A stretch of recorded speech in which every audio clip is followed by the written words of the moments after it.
आज आप सुने पूर्णिमा व्रत कथा।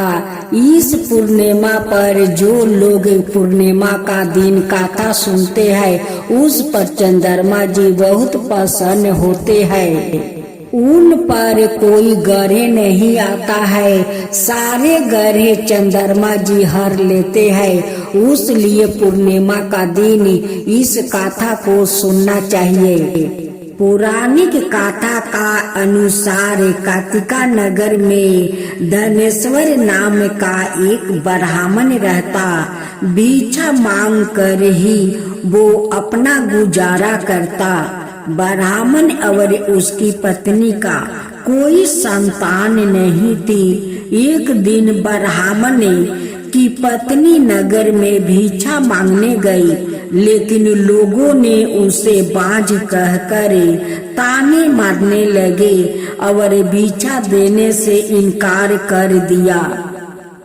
दुखी ब्राह्मणी ने इस घटना के बाद किसी की सलाह पर 16 दिन तक माँ काली की पूजा की। दोनों पति पत्नी ने 16 दिनों तक नियमों का पालन करते हुए माँ काली का पूजन किया। माँ काली उनकी भक्ति से प्रसन्न हुई और उनके समक्ष प्रकट होकर ब्राह्मणी को गर्भवती होने का वरदान दिया। देवी ने कहा कि पूर्णिमा के दिन एक दीपक जलाना और धीरे धीरे हर पूर्णिमा पर एक एक दीपक बढ़ा देना। ऐसे कम से कम 32 दीपक जलाना। पूर्णिमा व्रत का पालन करना। ब्राह्मण चंपित ने माँ काली के कहे अनुसार पूर्णिमा व्रत राख कर दीपक जलाना शुरू कर दिया। ब्राह्मणी माता के आशीर्वाद से गर्भवती हुई और कुछ समय बाद उसने एक पुत्र को जन्म दिया जिसका नाम था देवदास। बाल करे अल्पाहु था। देवदास के बड़े होने पर उसके मामा के साथ पढ़ने के लिए काशी भेज दिया। काशी में एक दुर्घटना घटी जिसके कारण धोखे से उसका विवाह हो गया। कुछ समय बाद काल उसके प्राण लेने आया, लेकिन उस दिन पूर्णिमा थी और ब्राह्मण दंपति उस दिन पुत्र के लिए व्रत रखा था। पूर्णिमा व्रत के प्रताप से काल देवदास का कुछ नहीं बिगाड़ सका। तब से पूर्णिमा व्रत की मान्यता बढ़ गई। यह व्रत कष्टों का नाश करता है, संतान दाम्पत्य जीवन में सुखिया लाता है, धन में वृद्धि होती है। एक समय की बात है, मैं सिविनिया तीर्थ में सैनिक आदि 88,000 ऋषियों सूत जी से पूछे, हे प्रभु, इस कलियुग में वेद बिना रहित मनुष्य को प्रभु भक्ति किस प्रकार मिल सकती है और उनका उद्धार कैसे होगा? हे मुनि श्रेष्ठ, कोई ऐसा तप बताइए जिससे थोड़ा समय में ही पुण्य मिले और मन बच्चित फल भी मिल जाए। इस प्रकार की कथा सुनने की हम इच्छा रखते हैं। सब शास्त्रों के गाता सूत जी बोले, हे विष्णु, मैं पूज्या आप सभी ने प्राणियों के हित की बात पूछी है, इसलिए मैं एक ऐसा श्रेष्ठ व्रत को आप लोगों को बताऊंगा जिससे नारद जी ने लक्ष्मी नारायण जी से पूछा था। लक्ष्मीपति ने मनुष्य नारद जी से कहा, आप सब इसे ध्यान से सुनिए। एक समय की बात है, योगी राज नारद जी दूसरे के हित की इच्छा लिए अनेकों लोक में घूमते हुए मृत्यु लोक में आ पहुँचे।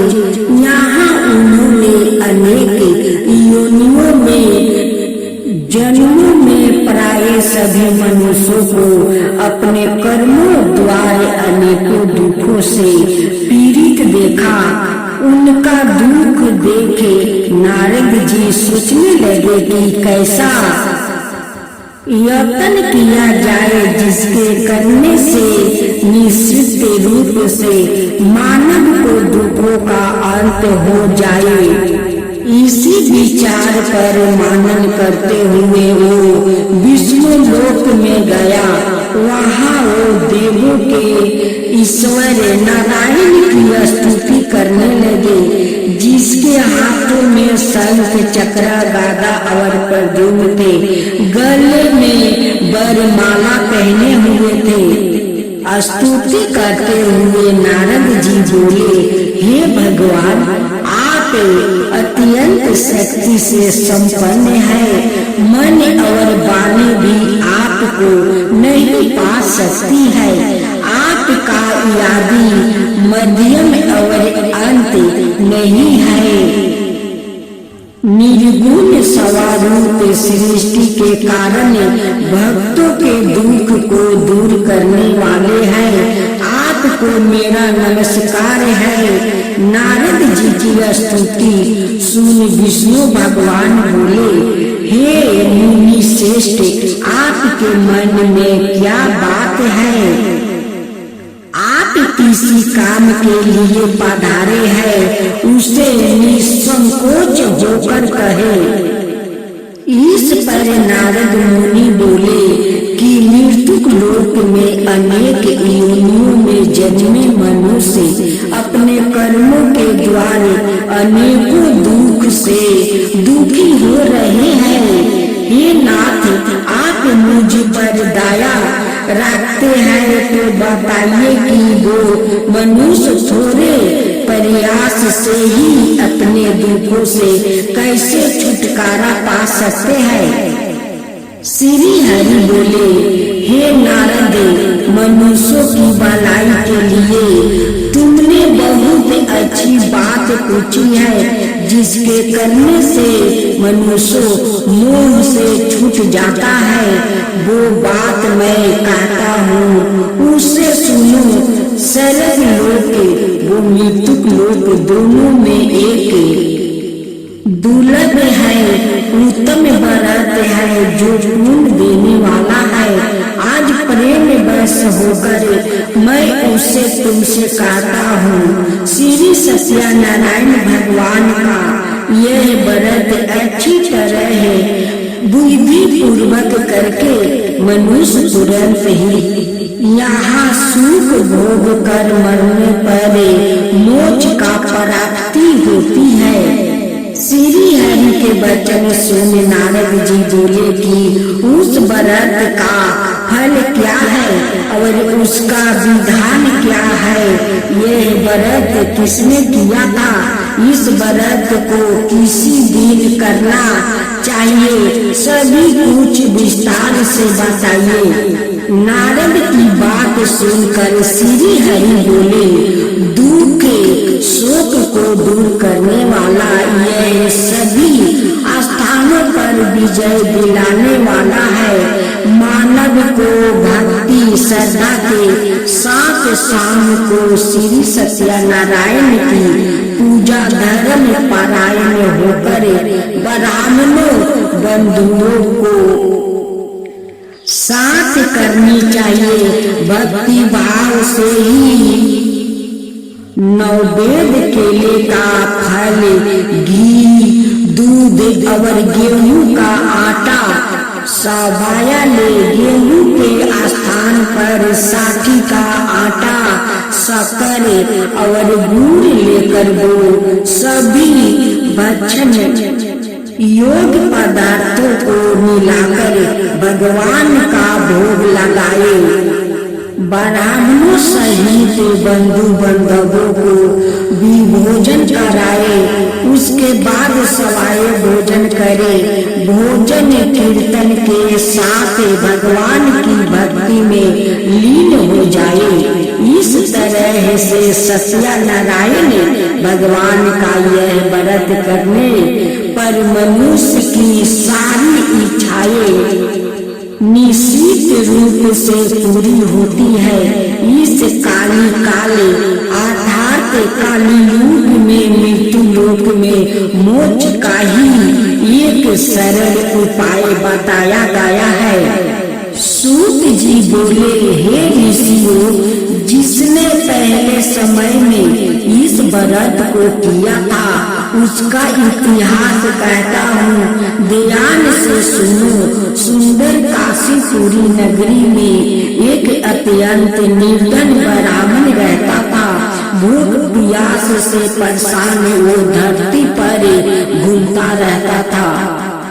ब्राह्मणों से प्रेम करने वाले भगवान ने एक दिन ब्राह्मण का वेश धारण कर उसके पास जाकर पूछा, हे बीरबल, नीत दुखी होकर तुम पृथ्वी पर क्यों घूमते हो?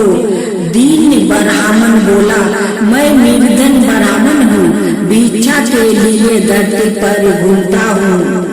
हे भगवान, यदि आप इसका कोई उपाय जानते हो तो बताइए।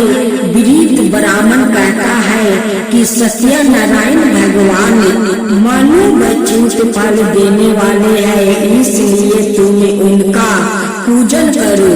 इसे करने से मनुष्य सभी दुखों से मुक्ति हो जाता है। वृद्ध ब्राह्मण बनकर आए सत्यनारायण भगवान उस निर्धन ब्राह्मण को व्रत का सारा विधान बताकर अंतर ध्यान हो गए। ब्राह्मण मन ही मन सोचने लगा कि जिस व्रत को वृद्ध ब्राह्मण करने को कहा गया है मैं उसे जरूर करूँगा। यह निश्चय करने के बाद उसने रात में नींद नहीं आई। वो सवेरे उठकर सत्यनारायण भगवान के व्रत का निश्चय कर भिक्षा के लिए चला गया। उस दिन निर्धन ब्राह्मण को भिक्षा में बहुत धन मिला, जिससे उसने बंधुओं बांधवों के साथ मिलकर श्री सत्यनारायण भगवान का व्रत संपन्न किया। भगवान सत्यनारायण का व्रत संपन्न करने के बाद वो निर्धन ब्राह्मण सभी दुखों से छूट गया और अनेक प्रकार की संपत्ति से वो धनवान हो गया। उसी समय से यह ब्राह्मण हर माह इस व्रत को करने लगा। इस तरह से सत्यनारायण भगवान के व्रत को जो मनुष्य करेगा वो सभी प्रकार के पापों से छूटकर मोक्ष को प्राप्ति होगा। जो मनुष्य इस व्रत को करेगा वो भी सभी दुखों से मुक्ति हो जाएगा। किसी गांव में एक आशा नाम का औरत थी। उनकी एक ही बेटा था। अपना बेटा को शादी करवा चुकी थी। उनकी बेटा का शादी किए हुए 5 बरस हो गया था, लेकिन उनका कोई संतान नहीं हुआ। आशा आयाशा का बहू बहुत दुखी रहती थी कि इतना दिन मेरी बहू को शादी हो गया, लेकिन आज तक मैं अपना पोता पोती का मुंह नहीं देखा।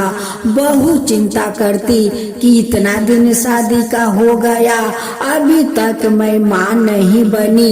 यही सास बहू हमेशा चिंता करती रहती थी। जब आशा का बहू कहीं जाती थी तो सभी एक के बात कहते कि देखो देखो वो बजिनिया आ रही है, देखो वो बजिनिया आ रही है। सब लोग बाजिन के नाम से बोलाता। अब तो आशा का बहू को बहुत दुख लगता कि आज अगर मैं माँ बन जाती तो आज ये लोग मुझे बाजिन कहकर नहीं बोलाते। आज भगवान हमें क्यों ये दिन दिखा रहे हैं। जब सास कहीं जाती तो यही बात लोग कहते कि देखो देखो बजिनिया के सास आ रही है। बाजिन का नाम सुन सुनकर सास बहू बहुत परेशान हो गई थी। एक दिन सास बहू कहती है कि आज हम लोग घर से नहीं निकलेंगे और नहीं आदमी को मुंह से ये बाजिन को नाम सुनेंगे। उस दिन पूर्णिमा था, लेकिन सास बहू का पता नहीं था कि आज के दिन तो पूर्णिमा है। उस दिन सास बहू नहीं उन्हान जलाया और नहीं खाना बनाया। दोनों सास बहू अंगने में बैठकर शाम के पहर एक दीपक जलाकर बहुत उदास होकर बैठी हुई थी।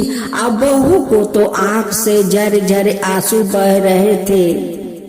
चांद एक बूढ़ी का रूप धारण करती है। धारण करते हुए उस सास बहू के पास आती है और उनकी आंख के आंसू का वजह पूछती है कि बेटी तेरी आंख में इतना सारा आंसू क्यों है, क्या हुआ बेटी, तुम दोनों उदास बैठी है, वो भी एक दीपक जलाकर, क्या बात है। सासू माँ कहती है कि क्या बताऊं, मेरा एक ही बेटा बहू है। बेटा का 5 बरस शादी किया हो गया, लेकिन आज तक मेरी बहू का कोई संतान नहीं हुआ। उस लिए हम लोग दुखित है। जिधर जाते हैं उधर सब लोग बाजिन के नाम से मेरी बहू को बुलाती है। मुझे लोग कहते हैं कि देखो बजिनिया के सास आ रही है। हम लोग क्या करे कि हम लोग का घर में संतान आए। चांद कहती है कि देखो आज का तो शुभ दिन है, आज तो भरल पूर्णिमा है। आज के दिन जो लोग एक समय उपवास रहते हैं, इस पूर्णिमा में जो लोग सत्यनारायण भगवान के कथा कहवाते हैं, उनका तो शुभ ही शुभ हो जाता है बेटी। आशा कहती है कि हम दोनों सास बहू आज तो पानी तक नहीं पिया है। सारा दिन दुखी के कारण हम लोग उपवास रह गए हैं। चांद कहती है कि ये तो बहुत अच्छा का बात है, आप दोनों को तो सत्यनारायण भगवान का व्रत भी हो गया। देखो बेटी हमारा बात मानो, हर पूर्णिमा के दिन तुम अपना घर अंगना गोबर से लीपो। एक कीड़ा के पाता में हो सके तो कुछ फल मूंग राख कर एक घी का दीप जला देना और वहाँ पर बैठ कर सत्यनारायण भगवान का कथा सुन लेना। देखना तेरा जरूर गोद भर जाएगा, तेरा घर में संतान आएगा, तू जरूर माँ बन जाएगी बेटी, माँ बन जाएगी। तू बस सत्यनारायण भगवान का हर पूर्णिमा के दिन तू एक समय उपवास रहकर उस कीड़े के पाता पर कुछ फल मूंग राख कर तू कथा जरूर सुनना बेटी, कथा जरूर सुनना। अब तो बूढ़ी माई का बात सुनकर सास बहू हर पूर्णिमा के दिन अपना घर अंगना गोबर से लिपती है। कीड़े के पाता पर फल मूंग राख कर एक घी का दीप जला देती है और सास बहू दोनों अपने में कथा कहती है। सत्यनारायण भगवान का व्रत के प्रभाव से उनकी बहू माँ बन जाती है। कुछ दिन का बाद उनकी बहू खूब सुंदर एक बेटा को जन्म देती है। अब तो उनके घर में खुशी का महल छा गया।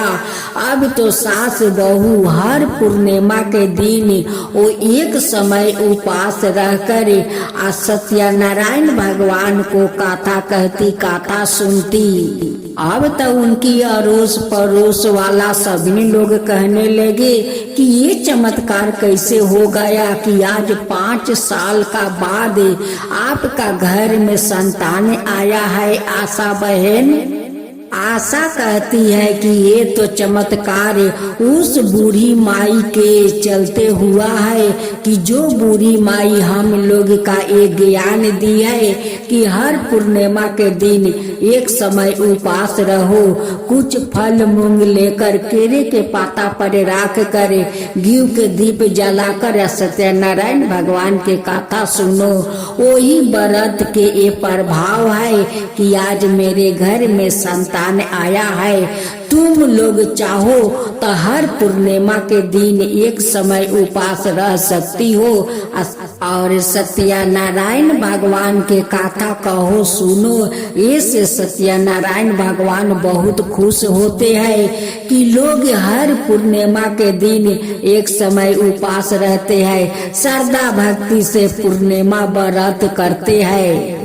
तो मिलकर बोलो सत्यनारायण भगवान की जय, सत्यनारायण भगवान की जय। हे सत्यनारायण भगवान, जैसे उस आशा का घर में संतान आया, उनकी बहू को माँ बना दिया, वैसा ही सबका ऊपर कृपा कीजिए। हे सत्यनारायण भगवान, सबका ऊपर कृपा कीजिए।